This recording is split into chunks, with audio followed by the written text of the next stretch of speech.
Imagine walking down an American street in 1974. Neon signs glowing, disco music playing, and then a massive sedan glides by. That's the 1974 Chevrolet Impala. With a length close to that of a small truck and chrome shining under the streetlights, it felt both familiar and overwhelming at the same time. Maybe you remember seeing one in your parents' garage or flipping through old family photo albums. Or perhaps you only spotted it in classic cop movies from the 70s. Either way, the 1974 Impala became part of America's memory. It was more than just transportation. It embodied the Bicentennial spirit, as the nation prepared to celebrate 200 years of independence. In this video, we'll uncover 10 little-known facts about the 1974 Chevrolet Impala, a true icon of its era. 10 massive size. When it comes to the 1974 Impala, the very first thing that stands out is its sheer size. This sedan stretched nearly 223 inches in length, measured over 79 inches wide, and weighed more than 4,200 pounds. To put it in perspective, it was longer than some modern-day small trucks. That's why Americans back then often used a nickname for cars like the Impala, the land yacht. The oversized dimensions weren't just for show. They reflected the American taste of the 1970s. The bigger, the better. Driving an Impala wasn't simply about transportation. It felt like commanding a moving piece of architecture down the road. Step inside, and it feels more like entering a living room on wheels. The heavy doors shut with a reassuring thunk, and from the driver's seat, the endless hood stretches out like the bow of a ship. No wonder so many owners compared piloting an Impala to steering a boat rather than driving a car. 9. The new grille. This was the first year Chevrolet introduced a full-width grille, with thin horizontal bars spanning the entire front end, outlined by a thick chrome surround. Compared to the 1973 model, which had a more segmented look, the 1974 grille felt refined and modern. It gave the car a more unified, upscale appearance, almost echoing the style of Cadillac sedans of the same era. That's why the Impala appealed so strongly to families who wanted a car that was both practical and prestigious.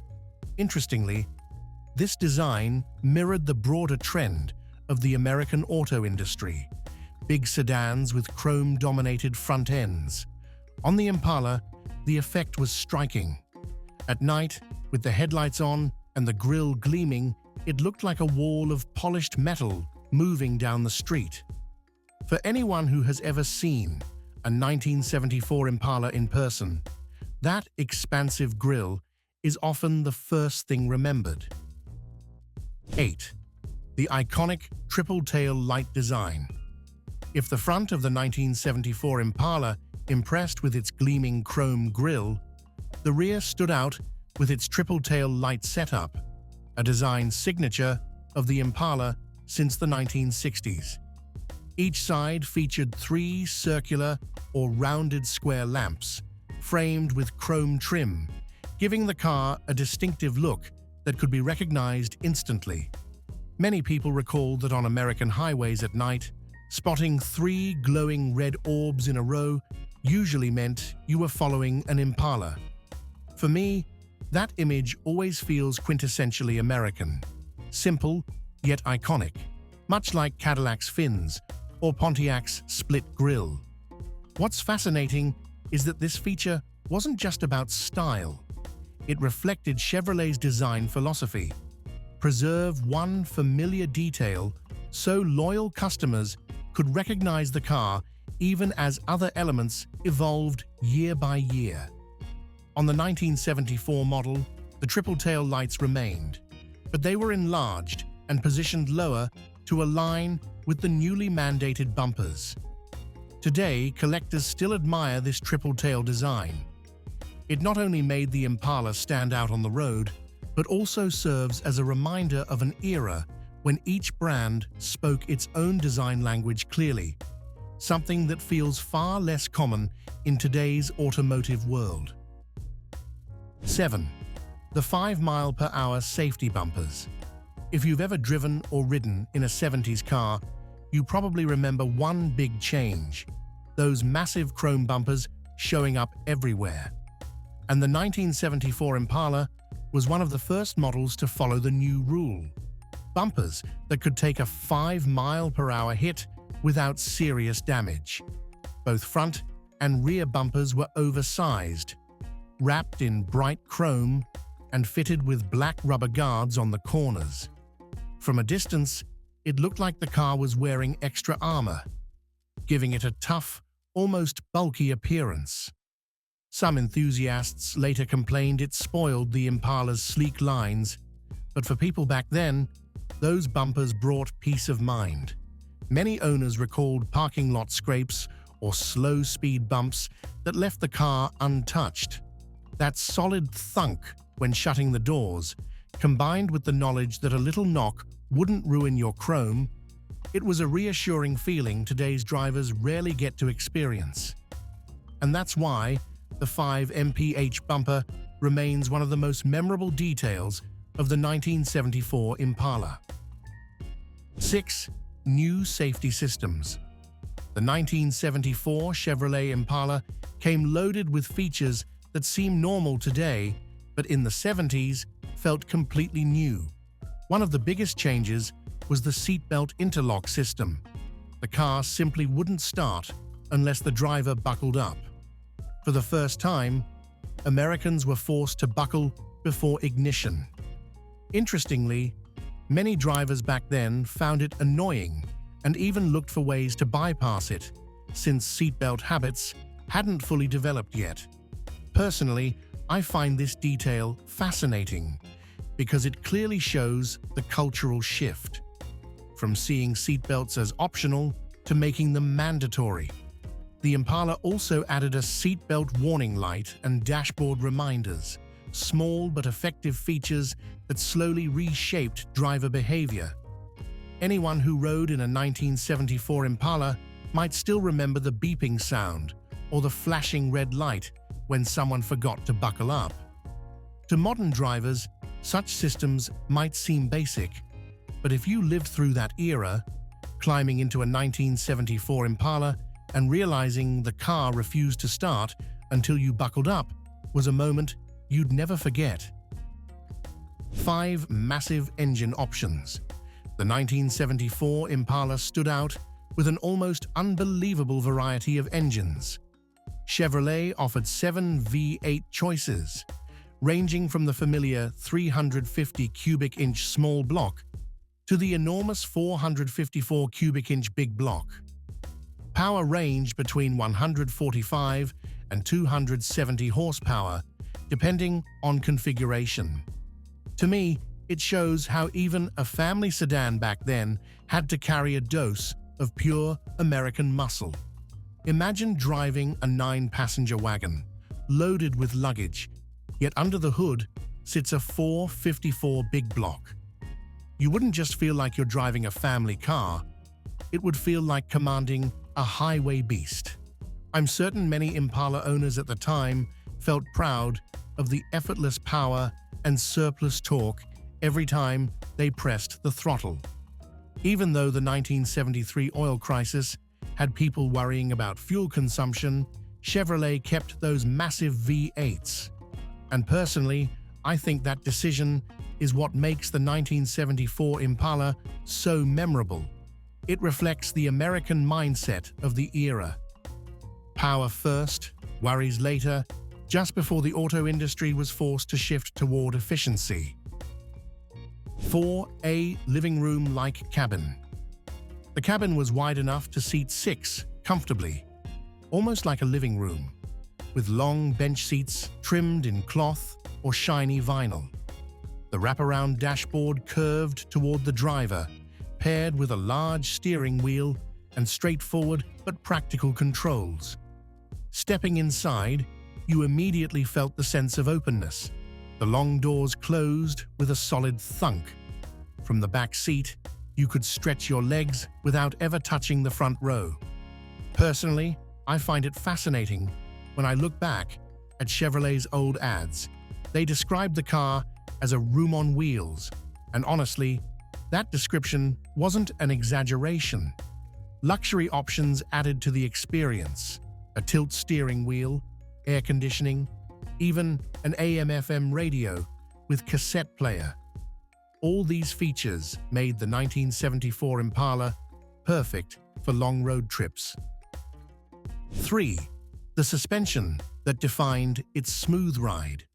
The car used coil springs on all four wheels, paired with a sturdy body-on-frame construction. This setup wasn't revolutionary, but in the 70s, it delivered the kind of ride many described as gliding across the road. On highways, the Impala absorbed potholes and bumps with ease, making passengers barely notice rough surfaces. That became the hallmark of full-size American sedans. Not about precision or sporty driving, but about unmatched comfort on long trips. Some compared the experience to sitting on a moving sofa. Personally, I find that description spot on. From the oversized steering wheel, the soft bench seats, to the sheer weight of the car, everything contributed to the sense that you were floating rather than simply driving. It's a feeling modern cars, even with advanced tech, often fail to recreate. Of course, this suspension had trade-offs: body roll in sharp corners and a lack of sporty handling. But in the context of wide-open American highways of the 1970s, comfort was king. And in that regard, the 1974 Impala delivered perfectly, which is why its ride quality is still fondly remembered today. 2. The giant wagon version. It could carry up to 9 passengers thanks to a rear-facing third-row seat, a feature kids loved because they could wave at cars following behind. At nearly 19 feet long, the wagon was massive, dominating the road wherever it went. It wasn't just about space, it also delivered strong pulling power with its range of V8 engines, including the mighty 454 cubic inch big block. Inside that enormous frame, people often said it felt like driving a mobile house. Personally, I always picture a typical American family loading it with luggage, bicycles, or even towing a small boat. And yet the Impala wagon still cruised effortlessly down the highway, built for long adventures. Another highlight was flexibility. Buyers could go for a basic version with easy-to-clean vinyl seats or upgrade to a more luxurious setup with air conditioning, power windows, and an AM/FM radio. This adaptability made the Impala wagon a top choice for many middle-class families, striking the balance between comfort and practicality. Won the last of the giant Impalas. Just a few years later, in 1977, GM was forced to downsize its entire full-size lineup in response to the oil crisis and new fuel economy regulations. That's why the 1974 Impala is often remembered as one of the last true land yachts. With its 223-inch length, over 4,200 pounds of weight, and big block V8 options, it embodied the bigger is better philosophy of American cars before the tide turned.